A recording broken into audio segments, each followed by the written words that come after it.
In this video tutorial, we will be reviewing how to add a rubric to your assignments in Canvas. First, locate the assignment you wish to add a rubric to in your modules and click on it. Once the assignment is open, you will notice towards the bottom there is a plus rubric button. You're going to want to click on that to open the rubric. And now we can go ahead and populate our rubric. The first thing you're going to want to do is give your rubric a title, and then you'll go ahead and fill out the criteria, ratings, and points for the rubric. And then you will go ahead and fill out the criteria, ratings, and points for each level in the rubric. To edit the rubric criteria, you'll click on the pencil.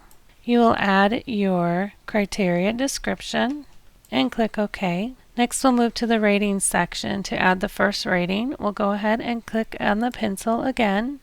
We will check and make sure the rating score is what we want. If not, we can change it.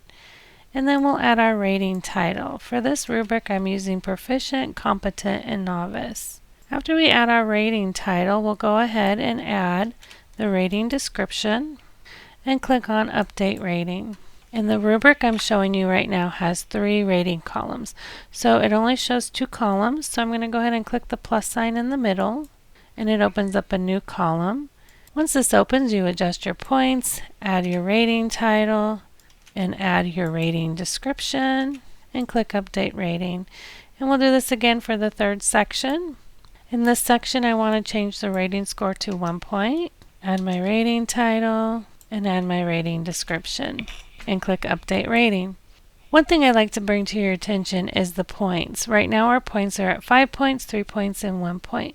But if I want to have it as a range, where I can go ahead and click a box and then adjust the points over here at the end, I'm going to want to click on the range box. So this automatically adds a range, which allows you with grading to click on a box and then adjust the points.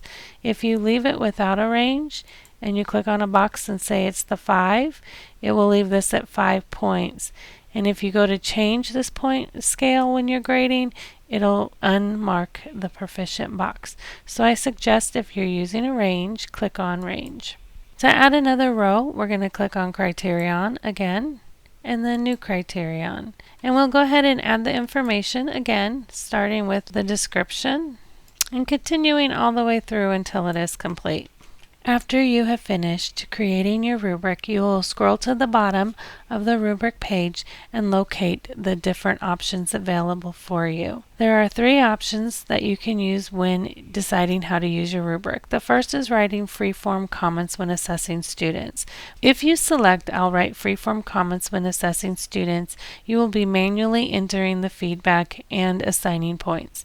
If you select Use this rubric for assignment and grading, you will have the interactive rubric available for you, which I will demonstrate closer to the end of this video. If you select the Hide Score Total for Assessment Results, students will be able to see the point values, but the total score will not be shown at the bottom of the rubric. Once you've selected your choice, I'm going to select Use this rubric for assignment grading. Go ahead and click on Update Rubric. And now the rubric is going to show on your assignments page, and students will be able to see the rubric. Now that we have covered how to build a rubric in Canvas, I will demonstrate how to grade using the interactive rubric. There are many ways to access your Speed Grader, but today I'm going to access it in the assignment. So I'm going to click on Speed Grader. I have a blank assignment entry for demonstration purposes. To view and interact with the rubric, we're going to go ahead and click on View Rubric. Because the rubric is not showing completely, I'm going to go ahead and click on these little dots and pull the rubric over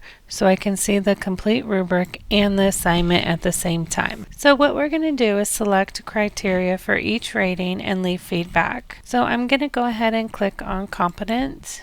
Since we have range selected, I can change the points and the green competent box stays intact. If you do not have the range selected, as I mentioned in the build section of this video, you can change the score to a different mark, but it will deactivate the green box. So say if this was really just 3 points and I wanted to give the student 2.5, it would deactivate the box and just put the score in here, so there would be no green boxes to let students know the rating of their assessment. So to give feedback, you just click on the box, add your feedback, click Update Comments, And then you do this for the rest of the rubric and you click on Save. You can now see the rubric has assigned the grade up here, and it shows the assessment comments and ratings and points for students to see. And if you'd like to leave additional comments, you can leave comments here, add attachments, make a media comment, which is a video comment, and if you're using Google Chrome, you can use speech to text recognition for filling in the assignment comment section.